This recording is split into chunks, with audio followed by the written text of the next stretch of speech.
요즘에 가장 트렌드를 이끌고 있지 않나. 거기에 이제 브랜드들이 어떻게든 한 번씩 노출을 해보려고 노력을 많이 하고 있는데 워낙 뭐 그분들이 바쁘셔가지고.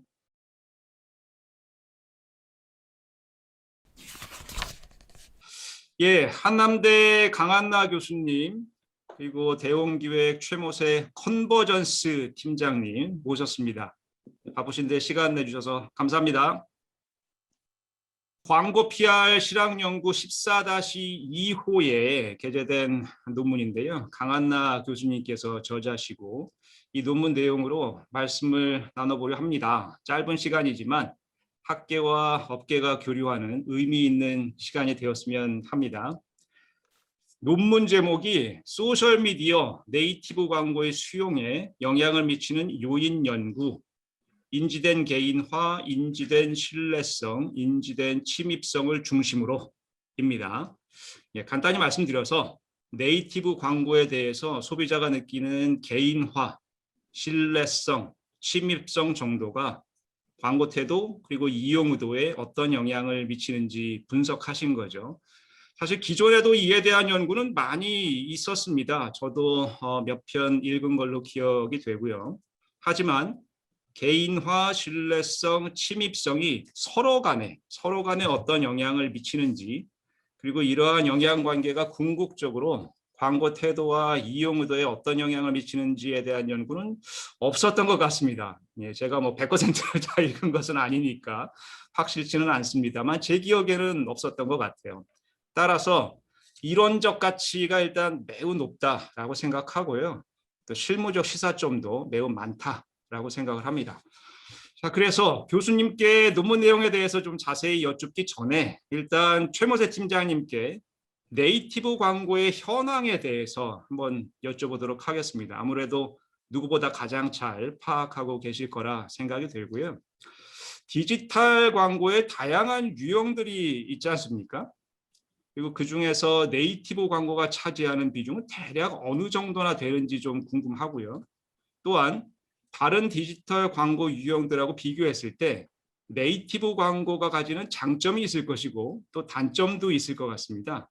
그래서 이런 내용들을 일단 팀장님께 한번 여쭤보도록 하겠습니다. 일단은 네이티브 광고를 어디까지 개념화 시키느냐가 우선 돼야 될 것 같습니다. 어떻게 보면 이 네이티브 광고라는 게 이 네이티브는 뭐 이미 논문에서도 언급하신 것처럼 뭐 미디어나 플랫폼 기반의 유료성 형태의 소셜미디어 광고로 좀 볼 수 있을 것 같은데요.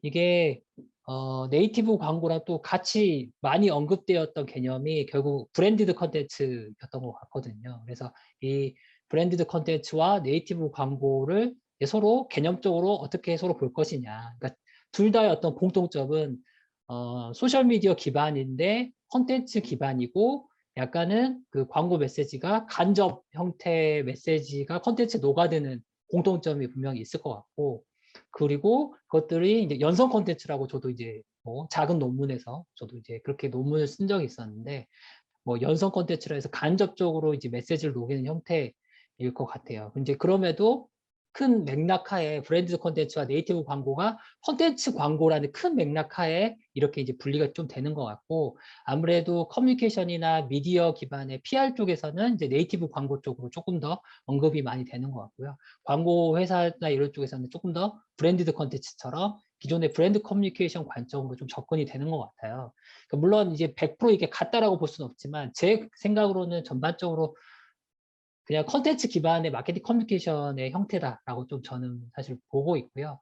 실무에서도 이제 네이티브 광고는 약간의 유료성 형태의 언드미디어 기반이지만 페이드를 표시한 컨텐츠 광고 정도로 대략 이야기가 되는 것 같습니다. 그래서 이제 이 전술 광고 유형, 디지털 광고 유형 내로 어떻게 구분을 좀 할 수 있느냐라고 보면, 예를 들어서 인플루언서들에 대한 리뷰, 이런 것들은 네이티브 광고가 아닌가라고 봤을 때 제가 볼 때는 네이티브 광고라고 좀 볼 수 있거든요. 이미 그들의 미디어, 인플루언서들, 유튜버들이 이미 영향력을 충분히 갖고 있고 그들에게 광고 메시지를 간접적으로 녹이는 어떤 공통점을 볼 때 그것도 네이티브 광고의 형태다. 또 크게는 뭐 수년 전에 이제 브랜드 저널리즘이라는 개념이 굉장히 많이 나왔었잖아요. 그래서 그런 것처럼 브랜드가 미디어 되려는 경향이 요즘은 더 유튜브 기준으로 더 강화되고 있기 때문에 그런 것도 어떻게 보면 간접적으로, 직접적으로 어떤 특정 브랜드, 예를 들어서 뭐 빙그레다 이런 거 같은 경우에는 뭐 안녕 단지 같은 이런 브랜드를 간접적으로 노출하는 어떤 유튜브 채널도 있고 이런 것들도 네이티브 광고의 어떤 그 열매들이 하나씩이 아닌가라고 좀 생각이 듭니다. 뭐 요즘에 나와서는 이제 메타버스 같이 제페토의 디지털 서비스에 자연스럽게 녹아드는 광고 메시지 이것들은 그러면 네이티브 광고가 아닌가라고 봤을 때 이건 역시 네이티브 광고를 좀 볼 수 있지 않나라는 생각이 좀 듭니다. 그러니까 큰 축에 있어서는 네이티브 광고라는 거는 어떻게 보면 디지털 마케팅 커뮤니케이션에 있어서 말씀드린 대로 콘텐츠의 광고 메시지를 녹이는 모든 형태를 저는 네이티브 광고라고 주장할 수 있을 것 같아요. 이제 그럼에도 이런 것들이 이제 광고 회피나 뭐 논문에서도 그런 부분이 충분히 저도 동의하는 부분이 전제됐던 부분이 광고 회피나 거부, 이제 대놓고 하는 광고가 많아지니까 간접적으로 하려는 그런 시도의 어떤 큰 축인데 이제 결국은 이 시장을 어떻게 봐야 되느냐라고 봤을 때 방금 말씀드린 큰 개념으로 하면 사실은 이 시장을 정의를 할 수가 없거든요. 그래서 말씀 주신 것처럼 논문에서 있는 것처럼 소셜미디어의 광고를 조금 국한해서 조금 더 얘기를 한다면 어느 정도 시장을 봐야 될까라고 봤을 때 저는 이제 제 주장이지만 개인적으로 그 전체 예산으로 한번 고민을 해봤어요. 저희가 소위 업계에서 말하는 디지털 광고에서 디지털 광고 캠페인을 예를 들어서 뭐 20억을 한다라고 봤을 때 네이티브 애드의 몇 프로 정도 미디어 믹스를 하게 되는가라고 보면 보통 10% 내외의 네이티브 광고를 쓰게 되거든요. 그러니까 그것도 이제 경험치죠. 과학적 광고의 지향점을 갖고 있으나 아직은 이제 디지털 쪽은 뭐 말이 퍼포먼스라고 하지만 그것도 어떻게 보면 과학적 광고의 어떤 매우 초반의 이야기인 거고 저희가 그냥 캠페인이 결국은 광고 대행사나 PR 대행사나 요즘은 다 캠페인 기반으로 움직이다 보니까 협의의 개념으로 네이티브 애드라고 소위 업계에서 말하는 광고 상품 유형을 기반으로 봤을 때 10% 정도 수준이다라고 보면 우리나라가 모바일 광고가 약 3조 정도 되잖아요. 그중에 시장 크기를 약 10% 정도라고 하면 뭐 연간 3천억 전후라고 좀 볼 수 있을 것 같고요. 이제 또 어떤 시장에서는 이제 또 여기서도 갈리더라고요. 3천억에서도 텍스트 기반의 네이티브 애드 시장이 또 있어요. 텍스트. 그래서 언론사 기반의 어떤 광고 형태 이런 이제 또 광고 회사들이 몇 개 또 있고 아니면 이제 컨텐츠의 뭐 스브스나 예전에 이런 형태의 컨텐츠 기반으로 또 갈라지기 때문에 텍스트 기반은 막 500억 정도 시장이 될 수가 있겠죠. 근데 이제 코바코에서 이렇게 ATL 광고를 측정하듯이 디지털 광고는 더 정확하게 이렇게 측정을 할 수가 없기 때문에 말씀드린 대로 경험치 기반으로 좀 본다면 그 네이티브 애드 시장은 제가 볼 때 한 3천억 정도일 것 같아요. 근데 이제 은밀하게 되는 것들이 저는 더 많을 것 같아요. 왜냐하면 워낙 더 효과적이고 이번에 논문에서 주신 저도 이 변인이 되게 좋은 변인이라고 판단이 들었던 포인트가 뭐랄까 뭐 신뢰성이나 뭐 개인화 뭐 이런 관련된 변인들인데 굉장히 그렇게 은밀하게 가는 네이티브 광고 형태도 굉장히 많은 것 같아요. 개인적으로. 특히 뭐 이제 어떤 공정위의 지침을 빠져나가야 효과적인 분명히 제품군이 있을 거예요. 이렇게 의도치 않게 나쁜 쪽으로 하는 네이티브 애드도 꽤 있을 거기 때문에. 자, 그렇습니다. 그래서 네이티브 애드라는 것들이 이제 원래 우리가 흔히 업계에서 말하는 좀 요약을 좀 해보면 그냥 전반적인 디지털 광고의 어떤 지향점이 네이티브 애드로 좀 볼 수는 있지만 협의로 보면 미디어 기반의 컨텐츠로 자연스럽게 간접적으로 광고 정보같이 정보성같이 컨텐츠로 전달하는 형태를 좀 네이티브 애드로 좀 규정을 한다면 저는 업계에 있어서 모바일 광고 시장이 약 10%라고 규정을 할 수 있을 것 같고요. 그에 따라서 이제 또 질문 주셨던 것들이 이제 디지털 다른 광고 유형들과 비교했을 때 장점과 단점에 대해서도 좀 말씀을 드리면 장점은 결국 저희가 그 디지털 캠페인에 있어서 트리플 미디어의 기반으로 캠페인을 설계를 하게 되거든요. 그러면 이제 보통은 요즘에 말하는 뭐 유튜브 영상 같은 게 온드미디어, 브랜드 채널에 온드미디어의 유튜브 영상 같은 걸 게재를 하게 되고 거기서 이제 페이드 미디어를 통해서 뭐 타겟팅을 해서 유튜브 광고를 하게 됐는데 단지 그 온드미디어와 페이드 미디어만 믹스를 해서는 전체 이 캠페인의 확산력이 절대 살아나지 않거든요. 그런 면에서 펌프질을 해줄 수 있는 게 결국은 언드미디어에 네이티브 애드가 들어와서 이제 자연스럽게 유저들한테 마치 요즘 이게 대세야. 요즘 이런 콘텐츠가 굉장히 유저들한테 인기가 있어. 라고 자연스럽게 간접적으로 전달을 하는 거고, 그리고 그것들이 요즘은 뭐 쉐어드 미디어라고도 얘기를 하더라고요. 그러니까 언드 미디어에 있어서의 어떻게 보면 저는 캠페인의 어떤 그 임계점, 이렇게 캠페인이 이렇게 쭉 갔을 때 임계점을 만들어주는 기폭제의 역할을 사실 네이티브 애드가 많이 해준다라고 좀 보고 있습니다. 그리고 또 하나는 이제 이것들이 기폭제가 좀 저희도 경험치로 보면 그런 데서 빵빵 터져주면 결국은 조회수나 뭐 이슈성이나 이런 부분이 올라가기 때문에 이 이슈가 말씀드린 대로 대세감이 되고 신뢰감을 주는 데 있어서는 매우 좀 중요한 역할을 하는 것 같아요. 그리고 또 브랜드가 결국은 요즘에 모든 캠페인이 어떤 대규모 광고 캠페인을 하기가 어려운 시장이다 보니까 브랜드가 이렇게 시딩을 하게 됐을 때 네이티브 광고가 이렇게 기폭제 역할을 잘 하는 것도 되게 중요한 장점일 것 같고, 이제 그럼에도 단점이 있어요. 제 개인적으로는 이 네이티브 애들하고 갖고 있는 어떤 그 미디어들이 계속 구독자들하고 인게이지먼트를 해야 되잖아요. 팬 관리를 소위 말해서 해야 되는데, 그런 측면에서 굉장히 자극적인 컨텐츠를 계속 생산을 해야 되는 거죠. 그리고 때로는 이 팩트, 그래도 약간 이렇게 사람들이 이게 저널리즘이 아니야, 이게 미디어야 아니야, 이제 이런 논란이 굉장히 많은 네이티브 광고가, 특히 소셜미디어 기반의 네이티브 광고가 굉장히 많은데, 굉장히 무리수 헤드라인과 자극적인 콘텐츠, 그다음에 팩트랑 아무 상관없는 그런 콘텐츠들을 계속 하다 보니까 이 미디어 자체에 대한 신뢰성이 많이 떨어지는 것 같고요. 그런 면에서 이제 이번 연구 주신 포인트가 되게 중요했다라고 저는 보여지고, 또 하나는 이제 확증 편향이 계속 생기는 것 같아요. 예를 들어서 뭐 디스패치에서 했던 뉴스들, 이것도 뭐 이것도 미디어야 아니면 네이티브 광고, 이렇게 규정하기도 좀 애매하긴 하지만 그럼에도 유료 콘텐츠가 있기 때문에 뭐 그렇게도 볼 수 있을 거고, 계속 확증 편향이 생기는 거죠. 그래서 보던 것만 보고 보는 것만 보다 보니까 이 네이티브 광고에 갖고 있는 미디어 자체에 대한 신뢰성이 좀 떨어지는 것 같고, 마지막으로 좀 단점은 아무리 이렇게 좋게 포장을 하더라도 오가닉적인 바이럴이나 오가닉적인 캠페인 효과를 저는 이길 수 없는 것 같긴 해요. 아무리 이렇게 펌프질을 하더라도 결국은 유저들이 볼 때 야, 이거 콘텐츠 너무 좋다, 가치가 있다라고, 공유 가치가 있다라고 느껴야 되는 건데, 이게 페이드라고 표기가 어느 정도 되어 있기 때문에 아무래도 사람들 입장에서는 좀 거부감이라는 게 100% 해소되지는 않는 것 같다. 반대로 인위적으로 이런 페이드로 뿜뿜을 자꾸 하다 보면 사람들이 볼 때는 좀 브랜드에 불똥을 띠는 경우도 있는 것 같아요. 너무 과하다. 물론 되게 웃기죠. 유저들이 자기들이 좋아서 구독을 하고 그 컨텐츠를 보고 있는데 여기서 보고 저기서도 보고 저기서도 봤다고 해서 이 브랜드를 공격하는 경우가 가끔 있거든요. 그래서 그렇게 그 페이드가 조금 과하게 노출될 경우 브랜드에 불똥이 뛸 수도 있다라는 게 대략적인 단점일 것 같습니다.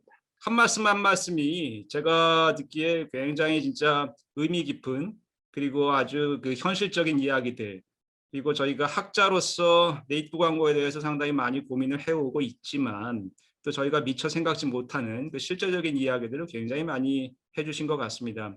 특히 그 앞부분에서 말씀하신 것처럼 이, 이 네이티브 광고의 성격을 상당히 어떻게 규정하느냐라고 하는 문제부터 학계의 관점하고 업계의 관점이 사실 많이 다를 수 있겠다라고 하는 생각도 좀 들고, 학계에서는 가급적이면은 뭔가 이 협의에 좀 더 명확하게 이런 그 규정을 추구하다 보니까 정의 자체도 굉장히 아주 디테일하면서도 범위가 좁아지는 그런 경향성이 있는데, 아무래도 업계에서는 그런 구체적인 정의보다는 뭔가 좀 포괄적인, 그래서 다양성을 좀 포함할 수 있는 이런 정의를 당연히 뭐 사용을 하실 거라고 생각이 되고요.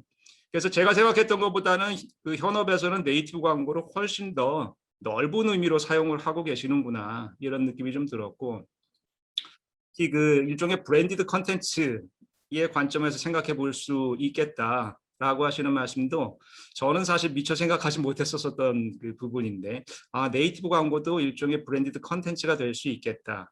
그리고 또 용어 자체도 네이티브 광고는 주로 PR 쪽에서 많이 사용이 된다면 광고 쪽에서는 브랜드를 강조를 하니까 브랜디드 컨텐츠라고 하는 개념을 또 오히려 또 많이 선호하시는 이런 그 트렌드도 있는 것 같고, 무엇보다도 네이티브 광고의 규모가 전체 디지털 광고의 10% 정도나 된다라고 하는 말씀은 굉장히 생각보다 훨씬 네이티브 광고가 비중이 크구나 하는 생각을 하게 되네요. 그리고 이제 후반부에 뭐 여러 가지 장점, 단점, 말씀을 해주셨고 저희 그 학계의 관점에서 생각해 봤을 때 한 말씀 한 말씀이 다 연구 주제로 발전시킬 수 있는 내용들이신 것 같아서 일단 첫 번째 말씀만으로도 너무 좋은 것 같습니다. 곧바로 이어서 강한나 교수님께 여쭤보겠습니다. 일단은 네이티브 광고를 노출시킬 수 있는 사이트가 매우 다양함에도 불구하고 특히 소셜 미디어에 집중하신 이유를 한번 여쭤보고 싶어요. 물론 이제 조금 아까 최 팀장님께서 말씀해 주셨을 때 기본적으로 언드 미디어를 활용을 한다.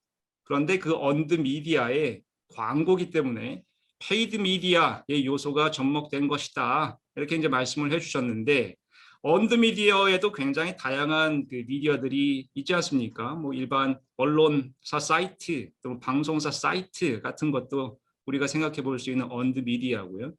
그 중에서도 특히 연구에서는 소셜 미디어에 집중을 하셨습니다. 그래서 그 이유가 혹시 있으신지 한번 여쭤보고 싶고요. 그다음에 이제 추가적으로 앞에서 최 팀장님께서 굉장히 다양한 말씀들을 많이 주셨는데 또 제가 그 생각하는 관점에서는 이제 조금 아까 말씀드렸던 것처럼 몇 가지 진짜 그 기억에 아주 남는 그런 부분들을 좀 말씀을 드렸지만 또 강한나 교수님 관점에서 보시면 이런 거는 정말 중요하겠다. 앞으로 연구해 봐야지. 또 이런 거는 좀 미처 생각하지 못했었던 내용인데 이건 되게 재밌네 하고 느끼신 포인트가 있으셨을 수도 있을 것 같아요. 그래서 혹시 그런 게 있으시다면 또 추가로 말씀해 주시면 고맙겠습니다. 네, 우선 교수님께서 말씀하셨듯이 그 네이티브 광고를 노출시킬 수 있는 사이트는 진짜 매우 다양합니다. 그 중에서 제가 특히 그 소셜미디어를 이용한 네이티브 광고 쪽에 집중한 이유는 아시다시피 소셜미디어의 특징이 이제 뭐 페이스북이나 뭐 트위터 아니면 뭐 인스타그램 같은 이런 소셜미디어를 보면 뭐 좋아요나 뭐 댓글 아니면 이제 공유하기 같은 이전 특정 그런 기능들이 있잖아요. 그래서 이제 이러한 기능들이 보통 상호작용 같은 거를 할 수 있게 할 수 있는 그러한 특징들이 있어서 소셜미디어 쪽에 집중을 하게 됐습니다. 그리고 아까 말씀을 하셨듯이 이제 사람들이 이제 더욱 더 이제 인터넷이나 스마트폰 같은 걸 이용을 하면서 이제 모바일들을 이용을 하면서 이제 어디서든 이제 뭐 시간이나 장소 같은 것에 구애받지 않고 미디어 콘텐츠를 이용을 하고 그리고 광고 메시지도 좀 더 이제 적극적으로 받아들이는 그러니까 이제 뭐 수동적으로 받아들이는 입장이 아니라 좀 더 그 본인이 보통 능동적으로 받아들이는 입장으로 조금 더 변해가는 것 같아요. 그래서 제가 생각하기에 뭐 이제 이러한 것들로 인해서 사람들이 소셜미디어를 이용을 한 네이티브 광고가 아무래도 사람들이 뭐 광고를 회피한다거나 아니면 광고를 더 적극적으로 찾아본다거나 하는 그러한 태도에 훨씬 더 영향을 미치는 그러한 미디어나 뭐 플랫폼이 아닐까라고 생각을 해서 그런 쪽에 좀 집중을 해보게 됐습니다. 그 말씀하신 것처럼 소셜 미디어가 그야말로 네이티브 광고의 장점은 훨씬 더 이렇게 극대화시켜주고 또 단점이 분명히 있는데 그런 단점은 좀 최소화시켜줄 수 있는 그리고 그런 역할에 있어서의 가장 그 키포인트가 상호작용이 가능한 그러니까 인터랙션이 가능할 수 있는 여러 가지 피처들을 가지고 있기 때문에 앞에서 최 팀장님께서도 쉐어드 미디어라고 하는 용어를 또 요즘 많이 사용을 하고 있다라고 말씀을 하셨는데 뭐 진정한 의미에서의 쉐어가 되려면 인터랙션이 가능해야 될 텐데 바로 그 소셜 미디어가 이런 네이티브 광고에 대해서 인터랙션 할 수 있는 그런 피처를 제공해 준다. 그래서 네이티브 광고가 가장 잘 효과를 발휘할 수 있는 매체가 소셜 미디어라고 생각하셨다는 것 같아요. 그래서 그 앞에서 말씀하신 그 최 팀장님의 말씀하고도 굉장히 일맥상통하는 그런 내용이라고 생각이 됩니다. 혹시 아까 팀장님께서 말씀하신 내용들 중에 요거는 추가 연구 한번 해봐야 되겠는데 이렇게 생각하신 그런 포인트가 있으셨는지요? 저도 그 네이티브 광고를 정의하시는 그 점이 되게 좀 인상이 깊었어요. 그러니까 저 같은 경우는 그냥 학문적으로 그 연구를 하다 보면 뭐 네이티브 광고 아니면 브랜디드 컨텐츠 아니면 뭐 유튜브를 이용한 인플루언서 마케팅 등등등을 다 세분화해서 좀 저희는 진짜 정의를 그걸 다 다르게 생각하잖아요. 네, 다 세분화시켜서 조금 이렇게 생각을 하는데 그런 게 다 거의 같은 개념으로 네이티브 광고로 볼 수 있다라고 말씀하신 점이 되게 인상이 깊었고요. 그렇게 생각해 보면 제가 생각하는 네이티브 광고는 너무 좁게 정의를 내린 게 아닌가라고 하는 생각을 좀 해봤습니다. 그래서 최 팀장님께서 말씀하셨듯이 그렇게 네이티브 광고에 관한 그 정의를 좀 더 넓혀서 생각을 해보면 좀 더 다양하게 좀 더 생각해 볼 수 있지 않을까라는 생각을 했습니다. 네, 그럼 본격적으로 논문 내용 관련해서 말씀을 나눠보도록 하겠습니다. 모든 광고가 다 마찬가지일 텐데요. 네이티브 광고 역시도 효과적으로 사용하는 게 중요할 겁니다. 그리고 이와 관련해서 강 교수님의 그 논문의 핵심은 두 가지라고 판단이 되는데요. 첫째, 네이티브 광고의 개인화, 즉 커스터마이즈 정도를 높여야 한다라고 하는 거고요. 둘째, 네이티브 광고의 침입성 정도를 낮춰야 한다. 다시 말해서 거부감이 들지 않도록 해야 한다라는 거죠. 더더군다나 소셜미디어에 있어서는 이런 침입성을 배제하는 게 또는 낮추는 게 상당히 중요할 거라고 생각이 되는데요. 뭐 어찌 보면 당연하게 들릴 수 있는 그런 내용이기는 합니다만 그 이유가 무엇이냐 이걸 분석하는 것이 굉장히 중요한 거라고 생각이 됩니다. 그래야만 현업에서도 이걸 어떻게 활용할 수 있겠다라고 하는 구체적인 아이디어를 내실 수 있을 거라고 생각이 되고요. 교수님 논문의 가장 큰 장점이 바로 이 부분에 있다고 저는 생각을 합니다. 그래서 네이티브 광고의 개인화 정도 그리고 침입성 정도가 광고 태도와 이용 의도에 영향을 미치는 중간 과정을 굉장히 정교하게 분석을 하셨더라고요. 저도 읽으면서 공부가 많이 됐습니다. 저희 학계에서는 흔히 매개 변인, 조절 변인 이런 통계 용어를 사용을 합니다만 간단히 말씀을 드리면 네이티브 광고의 커스터마이즈 정도가 높아지면 일단 광고에 대한 신뢰성이 높아진다라는 말씀이죠. 그리고 더 중요한 건 네이티브 광고에 대한 신뢰성이 높아지면 거부감이 설사 들어도 광고에 대한 이용 의도가 높아진다. 클릭해서 보거나 다른 사람과 공유할 가능성이 커진다라는 건데요. 저는 이게 굉장히 재미있는 포인트 그리고 실무적 시사점이 굉장히 크다라고 생각이 됩니다. 그래서 관련해서 교수님께 한번 여쭙겠습니다. 커스터마이즈 정도가 높은 네이티브 광고를 소비자가 더 신뢰한다라는 결과가 나온 거지 않습니까? 네. 이렇게 되는 이유는 과연 뭐라고 생각할 수 있을까요?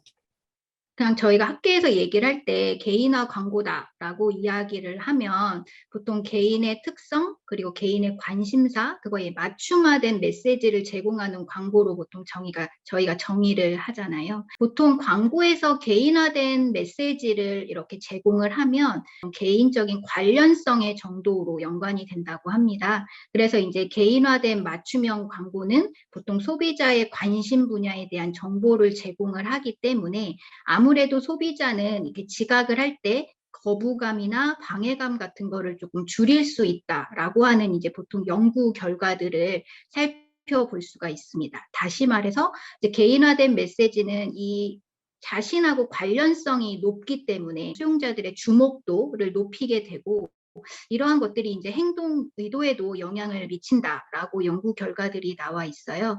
그래서 이제 제가 생각하기에는 이렇게 커스터마이즈가 높은 광고, 즉 개인화가 높은 네이티브 광고들은 자신들과 관련성이 아무래도 높은 그러한 메시지고 아니면 자기들이 그 관심이 가는 그러한 메시지들이기 때문에 신뢰성에 영향을 주는 게 아닌가라고 하는 생각이 듭니다. 말씀 들어보니까 제가 생각하지 못했었던 부분인데 굉장히 그 정확한 그 분석 또 추론이시다라고 이제 느껴지는데요. 일종의 또 하나의 매개 변인이 거기에 추가될 수 있다라고 생각이 됩니다. 그러니까 개인화 정도가 굉장히 높다라고 느껴진다는 것은 그 메시지 자체에 대한 또는 광고 자체에 대한 관련성, 관심이 간다라고 하는 이런 그 판단이 높아진다는 것이고 그리고 그러한 관련성이 높다라고 하는 인식 자체가 이 메시지는 내가 충분히 신뢰할 만하겠다라고 하는 신뢰성 인식을 끌어올리는 데 도움이 된다라고 하는 말씀이시잖아요. 그래서 좀 간단히 생각을 해보면 이거는 내가 굉장히 관심 있는 제품이야. 또 내가 지금까지 많이 봐왔었던 내가 항상 관심이 있게 지켜봤었던 그런 그 제품 또는 관련 주제야라고 한다면 그 내용에 대해서 자기가 충분히 판단할 수 있는 정보를 갖고 있을 것이고 지식은 어느 정도 갖고 있을 것 같아요. 그래서 설사 광고에서 뭔가 잘못된 정보라든지 또는 과장된 정보를 제공한다 하더라도 이건 내가 충분히 걸러낼 수 있어. 필터링이 가능해. 라고 하는 일종의 자신감, 이런 것들이 바탕이 돼서 이 메시지는 충분히 내가 신뢰하고 볼만해, 판단할 수 있어. 이렇게 발전하는 게 아닐까라고 교수님 말씀을 통해서 좀 즉흥적인 추론이기는 합니다만 그렇게 한번 생각을 해봤는데, 이것도 한번 그 연구를 통해 가지고 검증해 보면 굉장히 재밌는 결과가 나올 수도 있을 것 같습니다. 자, 팀장님께도 한번 여쭙겠습니다. 네이티브 광고를 아까 이제 집행을 많이 하신다라고 말씀을 하셨는데, 궁금해지는 것은 이렇게 네이티브 광고 집행하실 때 여러 가지 점들을 고려를 하시지 않겠습니까? 그 중에서도 가장 중요하게 고려하시는 점은 무엇인지 일단 여쭙고 싶고요. 혹시 저희가 오늘 말씀 나누는 그 핵심 개념들인 개인화, 신뢰성, 침입성 정도, 이런 것도 현업에서 실제로 네이티브 광고를 해야 하는지 말아야 하는지, 또 한다면 얼마나 해야 하는지를 판단하시는데 고려 요소로서 포함이 되는지 하는 것도 한번 좀 여쭤보고 싶습니다. 저도 사실 이 논문을 보면서 굉장히 현업에 적절하게 활용할 수 있는 개념이다라고 앞에서도 말씀을 드렸는데요. 실제로 매우 좀 중요한 개념이라고 판단됩니다. 물론 저희가 네이티브 광고를 집행을 할 때 믹스를 짜면서 뭐 개인화, 신뢰성, 신입성 이렇게 이제 다 변인을 이렇게 해서 믹스를 하진 않겠지만, 기본적으로 이 세 가지 요인이 어떻게 보면 이 네이티브 광고 집행에 있어서 가장 중요한 요인이라고 저는 생각이 들거든요. 실제로도 이제 가장 우선되는 거는 말씀 주신 변인 중에 개인화 같은 경우에는 정말 제가 볼 때는 가장 중요한 변인인 것 같고, 또 이미 설명을 너무 잘해 주셔가지고 저도 굉장히 동의하는데, 이 개인화라는 게 관련성이나 뭐 관여도 이렇게 결국은 이 네이티브 광고를 사람들이 구독하는 거는 나에게 유용한 정보가 관련이 있고 충분히 있기 때문에 구독을 계속 하는 거거든요. 그러니까 우리는 그 미디어에 광고를 집행을 하는 거고, 그러다 보니까 이 개인화라는 개념이 말씀 주신 것처럼 맞춤 메시지나 맞춤 콘텐츠 이런 거랑 굉장히 좀 크다라고 보여지고, 예전에 칵테일 파티 효과라는 게 있었잖아요. 그런 것처럼 굉장히 콘텐츠가 많은데 그 중에서도 나한테 딱딱 관련 있는 콘텐츠만 광고지만 그럼에도 나랑 참 커스터마이징 잘 돼 있어라고 느끼는 거라서 저희도 그런 부분을 가장 크게 영향을 미치겠죠. 예를 들어서 뭐 게임이다라고 하면 다른 네이티브 광고를 할 이유는 없을 거잖아요. 그리고 저도 이제 요새 육아에 빠져가지고 육아 관련돼서 네이티브 광고 콘텐츠를 계속 노출이 엄청나게 되고 있거든요. 과거에는 다 저도 광고 일을 하지만 이게 필요한가라고 했었는데 지금은 광고라도 유심히 봅니다. 혹시 내가 빠뜨린 게 없나? 우리 애가 더 좋은 건 없을까? 우리 애 뭐 척추에 좋은 건 없을까? 라고 검색을 하면 막 그런 콘텐츠들이 노출이 되거든요. 그런 것처럼 개인화가 굉장히 좀 중요한 것 같고, 개인화가 가장 중요한 것 같고요.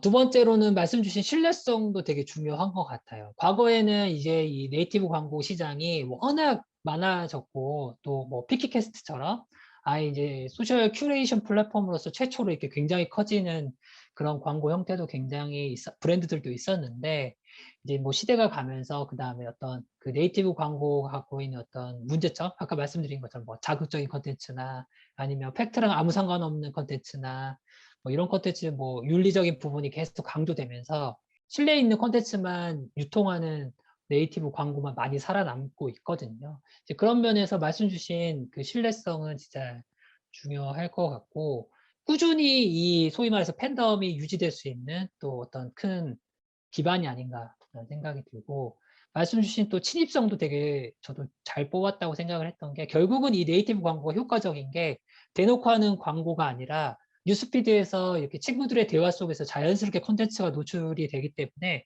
사람들이 광고로 인식을 하지만 기본적으로 거부감이나 친입성이 좀 낮아야 되는 거거든요. 그런 면에서 좀 친입성도 조금 변인을 잘 되게 좋은 연구를 잘 도출하신 것 같고, 아까 말씀하신 것처럼 매개 변인으로서도 관련성이나 뭐 관여도나 아니면 어떤 뭐 컨텐츠 뭐 거부감 뭐 아니면 몰입 뭐 이런 것들도 조금 영향을 줄 수도 있겠다라고 좀 생각이 들었습니다. 이제 조금 저희 현업이 때로는 요즘은 물론 이제 교수님께서 현업이 굉장히 빠르다라고 말씀 많이 해주시지만 생각보다 오히려 교수님들이 새롭게 정의를 해주는 걸 따라가는 경우도 요즘 많거든요. 특히 이제 PRC 학회 같은 경우에는 저도 이제 정기적으로 이렇게 학회 리포트를 보면 더 현업 이야기를 잘 담는 경우도 사실 많기 때문에 현업은 단어는 계속 바뀌고 트렌드는 바뀌는데 정리가 안 되고 있어요. 그래서 그런 면에서 뭐 PRC 학회 논문들은 오히려 좀 그 현업에 있는 내용들 잘 담아서 가고 있습니다. 그런 면에서 이번에 주신 그 네이티브 광고의 내용들은 충분히 저희가 경험치로는 생각을 했던 것들인데 이렇게 변인으로 딱딱 잡아주니까 저는 그런 부분이 되게 좋았던 것 같고 이런 개념들의 연결관계까지는 솔직히 못하고 있습니다. 네. 그래서 그런 부분이 좀 이런 것들이 제가 이제 뒤에서도 좀 의견을 드릴 수도 있겠지만 뭔가 미디어 믹스를 짤 때도 어떤 그 KPI에 맞게 뭐 GRP를 이렇게 뽑고 하잖아요. 물론 이제 그게 맞냐 안 맞냐는 좀 다른 얘기지만 그런 것처럼 네이티브 광고도 분명히 이렇게 네이티브 광고를 선정을 할 때 개인화 강도나 뭐 신뢰성 강도나 친밀성 강도에 대해서 뭔가 전략적인 모델링을 할 수도 있을 텐데 사실 이제 현업은 이제 그런 게 먹고 살기 바쁘다 보니까 그냥 집행하기 좀 바빴던 것 같아요. 그런 부분은 좀 반성도 되고 이런 부분이 조금 적절한 그 제품군별로 어떤 비중이나 이런 부분이 연결관계에 대해서 좀 정리가 되면 충분히 또 적용을 할 수 있지 않을까라는 생각이 좀 들었습니다. 뭐 중간에 저희 그 학교의 역할에 대해서 칭찬을 해주셨는데 일단은 너무 감사드리고요. 사실 저희 학계가 할 수 있는 역할이라고 하는 게 트렌드를 선도해가는 역할을 하기에는 벅차지 않습니까? 저희가 뭐 실질적으로 새로운 아이디어를 뭐 직접적으로 제안을 한다거나 이런 것은 아니고 약간 좀 그 한 발 뒤에서 뭔가 지금 현상을 정리하고 그런 걸 체계화시켜서 다시 한번 또 좀 제공해드리는 이런 역할을 하는 건데 뭐 강한나 교수님도 느끼시겠지만 많이 벅찹니다 요즘. 그렇죠? 트렌드가 너무 빠르다 보니까. 그래서 네이티브 광고도 사실 뭐 도입이 된 지는 꽤 시간이 많이 흘렀죠. 그럼에도 불구하고 아직도 연구거리가 많다라고 하는 것은 그만큼 현상을 파악하고 정리해서 체계화시키는 작업이 쉽지 않다는 것인데 어쨌든 그 개인화라든지 또 신뢰성, 또 침입성 이런 것들은 네이티브 광고뿐만이 아니라 저희가 디지털 광고 연구할 때 굉장히 많이 사용해 왔었던 그런 개념들이거든요. 그래서 뭐 이번을 계기로 해서 또 팀장님께서는 정말 그 디지털 광고를 선도하시는 그 선도 주자시니까 이런 그 학계에서 많이 사용하는 개념이라 할지라도 뭔가 실무적인 의미가 충분히 있다라고 한다면 뭐 기획하시거나 또 광고주를 대상으로 PT 하실 때 이런 개념도 또 좀 적극적으로 사용을 해주시면 저희가 큰 보람을 느낄 수 있을 것 같습니다.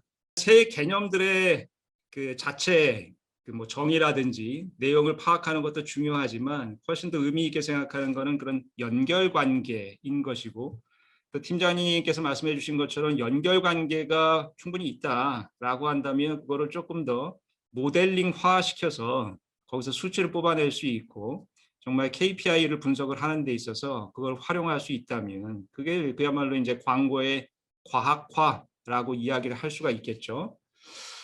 자, 그래서 앞으로 이런 그 모델링 작업 같은 것들을 하려면 훨씬 더 좀 많은 데이터가 좀 축적이 되고 또 아이디어도 지속적으로 개발이 돼야 될 텐데 결국 출발점은 커스터마이즈지 않습니까? 개인화 정도를 높이는 거. 그래서 한번 좀 여쭤보고 싶어요, 팀장님께. 현업에서는 정말 이 아이디어가 생명이지 않습니까? 그리고 개인화라고 하는 그런 단어를 직접적으로 사용하지 않으실 수는 있겠지만 어쨌든 뭔가 소비자들이 직접적인 관련성을 느낄 수 있도록 하는 그런 광고 콘텐츠를 만들어야 된다라고 하는 생각은 분명히 하실 테니까요. 그래서 이런 커스터마이즈 정도 또는 개인화 정도를 높이기 위해서 현업에서 뭔가 사용하시는 어떤 특별한 방법이 있으시다면 이참에 한번 소개를 해주시면 감사하겠습니다. 커스터마이징 정도를 높인다는 거가 사실 굉장히 마케터나 이제 저같이 플래너마다 다를 것 같고요. 일단 저희 같은 경우에는 결국은 이 네이티브 광고를 왜 선정했냐가 우선인 것 같거든요. 효과를 높이려면.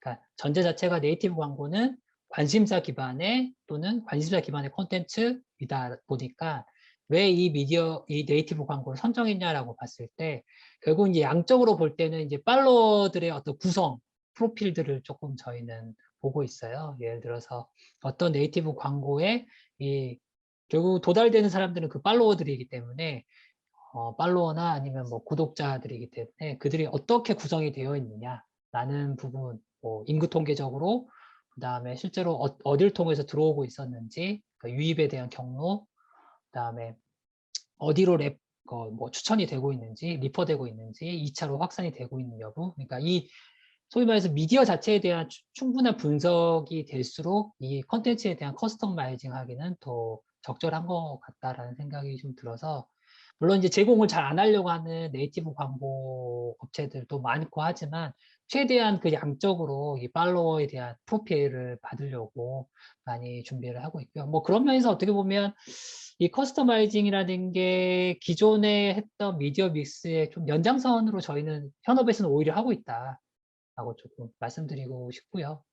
이제 조금 더 내부적으로 저희가 할 때는 이제 질적 분석을 조금은 하려고 하죠. 뭐 댓글이나 이런 부분을 조금 한 번에 해가지고 크롤링해서 거기에 대해서 우리 컨텐츠랑 어떻게 관련성이 있는지, 뭐 그중에 조금 뭐 영향력 있는 유저들이 좀 있는지 질적으로 조금 더 분석을 하려고 합니다. 그래서 커스터마이징에 대해서는 조금 양적으로 어떤 팔로우 구성, 질적으로는 어떤 댓글 이런 부분을 보고 있고, 이제 여기서 하나 더 해서 혹시 이제 많이 저도 실무적으로나 뭐 광고주랑 PT 하면서 많이 했던 거는, 이게 워낙 이 업계가 뭐 예를 들어서 구독자가 100만 명이라고 해서 이 100만 명에 100% 도달되지도 않고 실제로 그 도달이 유효하지 않은 경우도 요즘 많기 때문에 숫자만 뻥튀기 되는 경우도 되게 많아서, 뭐 팔로워가 5만 명인데 굉장히 질적으로 좋은지, 또는 뭐 5만 명인데도 뭐 인게이지먼트 레이트이 높다든지, 그러니까 그렇게 조금은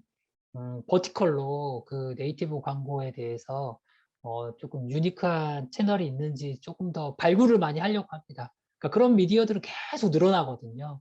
그러니까 저희가 볼 때 가장 편한 거는 그냥 팔로워 많은 네이티브 광고를 하면 되는데, 갈수록 이 업계가 제가 볼 때는 관심사 커스터마이징에 대한 콘텐츠가 좁아지기 때문에, 작아지고 마이크로적으로 바뀌기 때문에 그런 부분에 있어서 조금 떠오르고 있는 네이티브 광고를 조금 더 찾으려고 많이 고민을 하고 있습니다. 그래서 양적 분석과 질적 분석을 이제 복합적으로 사용을 하시는 거고요. 네.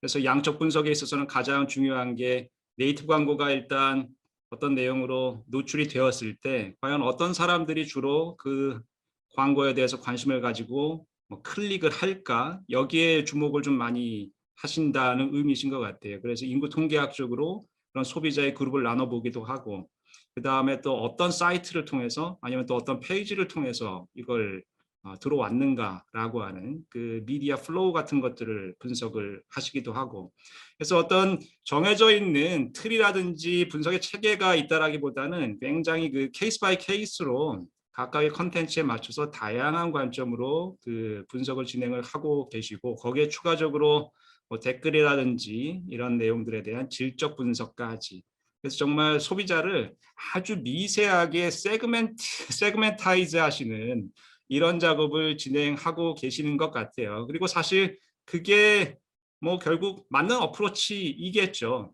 근데 점점 어려워지는 것은 소비자들의 관심사가 점점 세분화되고 다양화지고 있기 때문에 이 세그멘타이제이션이 점점 한도 끝도 없이 아주 미세해지니까 과연 어디까지 그거를 이렇게 분류를 해야 될까, 이런 현실적인 고민들은 당연히 있으실 수밖에는 없으실 것 같아요. 그래서 이제 새로운 매체 그런 분석의 과정에서 뭔가 그 생각지 못했었던 뭔가 새롭게 부각이 되는 그런 매체도 발견하시는 이런 그 작업들도 진행이 되시는 것 같은데, 관련해서 혹시 최근에 뭔가 의미 있다라고 주의 깊게 보고 계시는 그런 새로운 매체가 혹시 있으십니까?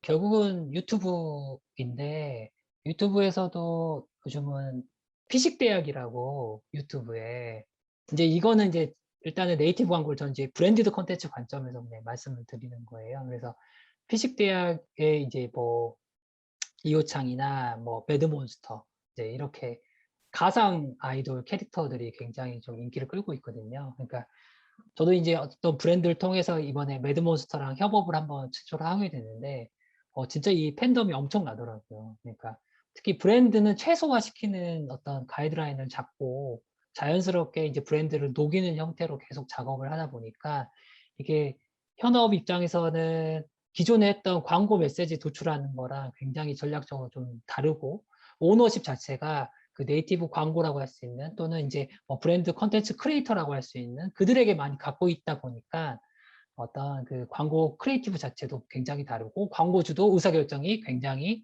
달라지더라고요. 예, 그런 측면에서 요즘에 가장 인기가 많은 피식대학 같은 경우에는 진짜 제가 볼 때는 요즘에 가장 트렌드를 이끌고 있지 않나. 거기에 이제 브랜드들이 어떻게든 한 번씩 노출을 해보려고 노력을 많이 하고 있는데 워낙 뭐 그분들이 바쁘셔가지고 그렇습니다. 그래서 한번 피식대학 가서 한번 보시면 굉장히 요즘 MZ 세대가 말하는 어떤 네이티브 성격의 컨텐츠 광고는 이런 느낌이구나라고 좀 볼 수 있을 것 같습니다. 저도 자주는 아닙니다만 피식대학 가끔 들어가서 보거든요. 그러니까 꼰대는 아닌 거죠. 일단 거기서 특히 그 김갑생 과장. 네네네. 네. 교수님 너무 잘하시네요. 네. 아닙니다. 이게 교수님. 가끔 뭐 요즘 또 뭐 특히 이제 화제가 되고 그래서 특히 뭐 최준 씨 이런 사람들은 되게 또 유명세를 떨치고 있기 때문에 뭐 좀 뭐 트렌드 파악 관점에서 뭐 본 적은 있습니다만, 근데 그런 그 컨텐츠 또는 그런 광고 집행을 네이티브 광고의 관점에서 보시는 거네요.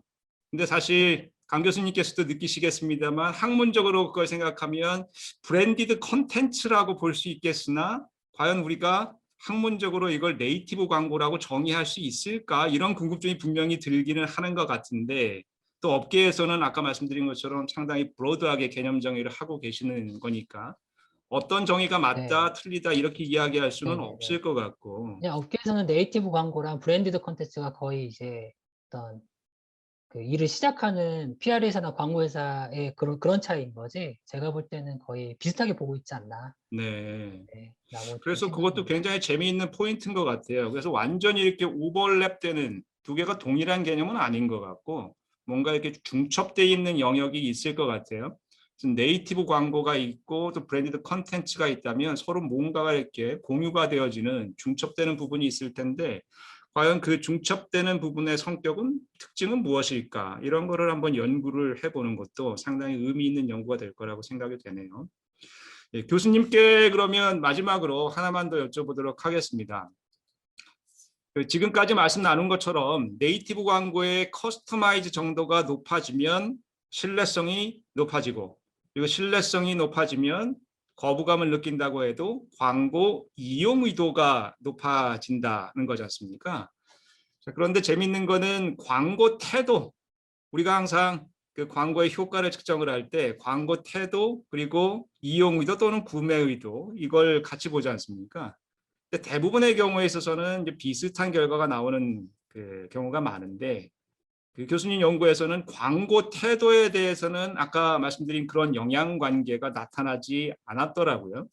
거부감이 느껴지면 광고 태도 역시 부정적이다. 하지만 커스터마이즈 정도를 높여서 신뢰감을 아무리 높여도 광고 태도는 여전히 부정적이기는 하겠지만 이용 의도는 높일 수 있다라고 하는 거지 않습니까? 이용 의도하고 광고 태도 간에 왜 이런 차이가 발생한다라고 생각하시는지요? 보통은 이제 광고 태도랑 이용 의도가 거의 비슷한 결과가 나오기 때문에 그럴 거다라고 예상을 했는데 광고 태도에서는 상호작용이 나타나지가 않더라고요. 그러니까 각각의 변수들의 그 미치는 영향은 뭐 광고 태도나 이용 의도랑 비슷하게 나타났지만 상호작용 면에서는 이용 의도만 유의미하게 나타나서 저도 이 이유가 되게 사실은 궁금했습니다. 이러한 결과에 대한 원인은 이제 후속 연구를 좀 진행해 봐야지만 명확하게 알 수 있겠지만 그냥 우선 이렇게 나온 결과만을 가지고 그냥 제가 추측을 해 보면 광고에 대한 신뢰도가 높아지면 그 광고에 대한 이용 의도는 높아진다라는 건데 반면에 광고에 대한 태도는 그렇게 영향을 미치지 못한다라고 하는 결과입니다. 그래서 이 이야기를 생각해 보면 광고에 대한 침입성이 높아지면 아무리 신뢰성이 높아져도 그러한 신뢰성이 광고에 대한 부정적인 태도 자체까지는 변화시키지 못하는 거 아닌가라는 그런 생각을 해봤습니다. 반면에 이제 광고 태도는 부정적일지언정 그래도 신뢰성이 높아지면 이러한 침입성이 있더라도 나는 기꺼이 이용을 하겠다라고 하는 이용 의도에는 영향을 미치는 것 아닌가라고 하는 생각을 해봤습니다. 그래서 이제 이런 거죠. 예를 들어서 광고에 대한 태도하고는 별개로 이용 의도의 경우에는 인지된 침입성을 높게 인식하고 있어도 네이티브 광고에 대한 신뢰성이 높다면 이용자들은 그 광고로 인한 침입성, 다시 말해서 성가심이나 짜증 같은 거는 그래도 어느 정도는 받아들일 의향이 있다라는 정도로 해석을 해보면 어떨까라는 생각을 했습니다. 예를 들면 제가 이제 페이스북을 쭉 그냥 또 어떤 글들이 올라왔나 궁금해서 한번 쭉 내려보는데 갑자기 중간에 광고가 딱 걸렸다. 이거 뭐야? 순간적으로 부정적인 또는 뭐 불쾌까지는 아니겠습니다만 마음이 편치는 않을 텐데 근데 평소에 내가 관심이 있었었던 예를 들면 뭐 전자제품에 대한 광고네. 그러면 성가시기는 하지만 그래도 내가 평소에 갖고 있었던 관심사니까 한번 클릭해 볼 수 있는 이런 이용 의도 정도는 높아질 수 있는 이런 그 현상이지 않을까라고 생각이 되는데 아무래도 가장 이상적인 건 당연히 광고 태도도 높아지고 이용 의도도 높아지고 양자가 다 높아지는 게 가장 이상적일 것이고 그러면 광고 효과 역시도 이제 극대화될 거라고 생각이 되는데요. 팀장님께서는 어떻게 생각하십니까? 혹시 네이티브 광고를 통해서 광고에 대한 태도 그리고 이용 의도까지 그래서 두 마리 토끼를 동시에 잡을 수 있는 그런 아주 묘수 같은 건 혹시 없습니까? 매개 변인으로서 이번에 그 인지된 신뢰성이 저는 되게 공감이 많이 갔거든요. 이제 일단은 물론 그 연구다 보니까 이제 광고에 대해서 이제 대학생들에게 서베이로 했던 부분인데 변인을 더 붙여본다면 뭐 스브스 뉴스다 예를 들어서 그럼 이제 스브스 뉴스랑 인지도 없는 그런 그 네이티브 광고랑 소위 말해서 찌라시 같은 형태의 그런 거랑 그러니까 네이티브 미디어 자체가 주는 신뢰감에 따라서 굉장히 효과가 저는 달라질 것 같거든요. 같은 컨텐츠 주제더라도 그 배경이 발신자라고 할 수 있는 컨텐츠 발신자의 브랜드 파워가 저는 굉장히 좀 중요하지 않나. 그러니까 컨텐츠 자체에 대한 메시지도 분명히 중요하지만 그래서 지금 주신 논문을 만약에 제가 받아서 더 붙여본다면 네이티브 광고 미디어에 대한 브랜드 파워, 그러니까 브랜드에 대해서 뭐 긍정, 부정, 뭐 인지도에 대한 강도, 그 다음에 어떤 관련성 이런 쪽으로 좀 그 뒷단을 하나 더 만들어 보면 이 인지된 신뢰성이 매개 효과가 더 검증이 될 수 있는 매개 변인이 될 수 있지 않을까라는 거고 또 하나는 이제 네이티브 어떤 광고가 이제 굉장히 세분화될 필요가 있을 것 같거든요. 이것도 그래서 후속 연구나 아니면 광고에 대한 태도나 이용도를 더 높이려면 결국은 관련성인데 개인화와 관련성인데 그런 면에서 예를 들어서 뭐 펫 시장이나 뭐 고양이, 뭐 스포츠 이렇게 이제 제품군에 따라서 뭐 제품 유형이나 관여도에 따라서 굉장히 달라질 수가 있어서 그렇게 이제 좀 더 어떤 조절 변인으로서의 어떤 배경을 조금 더 만들어 보면 어떨까라는 생각이 또 들었고 마지막으로 이건 실무적으로 네이티브 광고가 결국은 계속 커질 텐데 지금 이 업계에서 말하는 네이티브 광고 형태 수준으로 뭐 텍스트와 이미지 어떤 예를 들어서 뭐 카드 뉴스 형태의 어떤 그런 형태로는 이 네이티브 광고라는 단어보다는 분명히 브랜디드 컨텐츠가 더 이제 대세가 될 가능성이 저는 클 것 같거든요. 그러니까 그럼에도 불구하고 브랜디드 컨텐츠나 뭐 네이티브 광고나 이게 유사하게 간접적으로 컨텐츠에 광고 메시지를 녹인다라는 그런 어떤 대세적인 동의만 있다면 그런 면에서 결국은 그 미디어가 네이티브 광고가 오리지널 컨텐츠가 꾸준히 있다면 사람들이 볼 때 이 네이티브 광고에 대한 태도나 이용도는 더 높아지지 않을까라는 생각이 좀 들었어요. 그래서 결국은 인지된 친입성도 이제 중간에서 변인으로 활용하시는 거 보면 누가 얘기했느냐가 요즘은 더 강하게 미칠 때도 있기 때문에 그 누가에 대해서 네이티브 미디어에 대한 브랜드에 대한 신뢰나 뭐 인지도나 이런 부분이 조금 더 필요하지 않을까라고 덧붙여 보았습니다. 네, 뭐 굉장히 중요한 말씀을 해주신 것 같아요. 말씀의 요지는 발신자가 누구냐라고 하는 것이 굉장히 중요한 요소일 것 같다. 그래서 제 개인적으로도 뭐 페이스북을 통해 가지고 반은 제 관심사고 반은 그냥 어떤 연구적인 관심사로 나이키하고 저는 스타벅스를 팔로우를 계속 하거든요.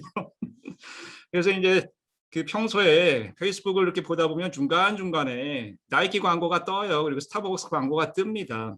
근데 그런 것들은 내가 팔로우하고 있는 브랜드의 네이티브 광고이기 때문에 그다지 이렇게 거부감이라든지 이런 것들이 들지 않고 오히려 저한테 맞춤화되어 있다라고 하는 느낌도 굉장히 들고, 또 오늘 말씀 나눈 개념들 중에서 중요한 게 신뢰성이라고 하는 개념인데, 내가 팔로우하고 있는 브랜드가 보내준 나만을 위한 광고인 것 같은 그런 느낌이어서 신뢰성도 훨씬 더 높아지는 것 같고, 결국은 당연히 클릭해볼 가능성이 큰 거죠. 그래서 이용 의도, 그리고 그 안에 메시지가 정말 퀄리티 높은 메시지고 뭔가 재미있는 메시지다라고 한다면 광고 태도가 높아지지 않을 이유도 없을 것 같고요.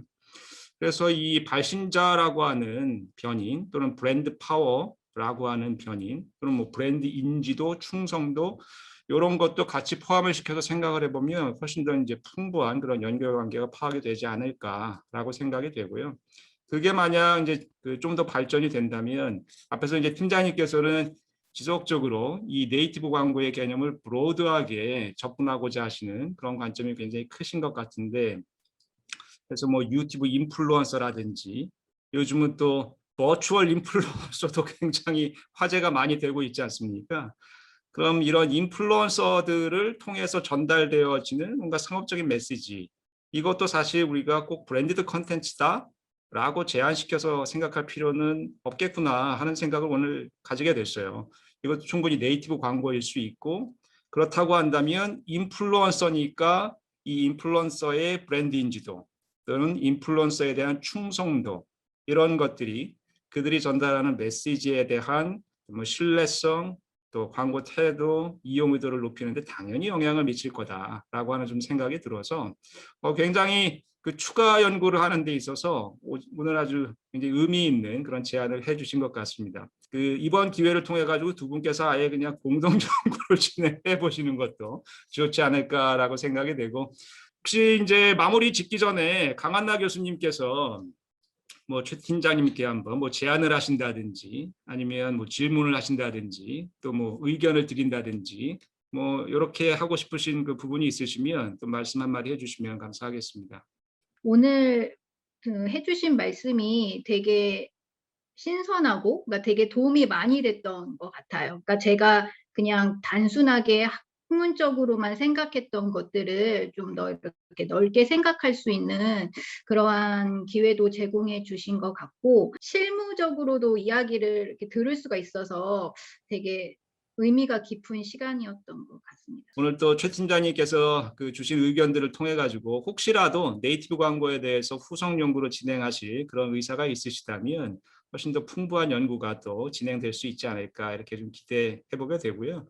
아시다시피 저희 광고 PR 실황 연구는 현업의 데이터를 활용한 실무적 연구 굉장히 장려하고 있습니다.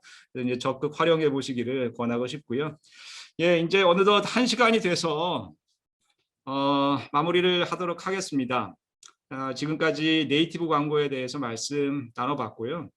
뭐 광고 태도 그리고 이용 의도 모두 높일 수 있다면 가장 이상적일 텐데, 하지만 이제 광고주의 관점에서 두 가지 중 한 가지를 선택해야 한다라고 한다면 당연히 저 같아도 이용 의도를 선택할 것 같아요.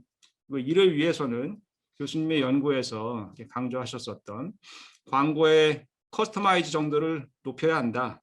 그리고 그를 통해서 신뢰성을 높이는 게 중요하다라고 하는 걸 굉장히 광고주 쪽에서도 좀 깊이 인식하시면서 또 최 팀장님께서도 기획하실 때 좀 많이 반영하셔서 광고주 설득하시는데 좀 도움이 될 수 있으면 좋겠습니다. 또 교수님께도 앞으로 활발한 후속 연구 계속 부탁드리도록 하겠습니다. 자, 그러면 이상으로 오늘 인터뷰 마치겠습니다. 감사합니다. 감사합니다. 감사합니다.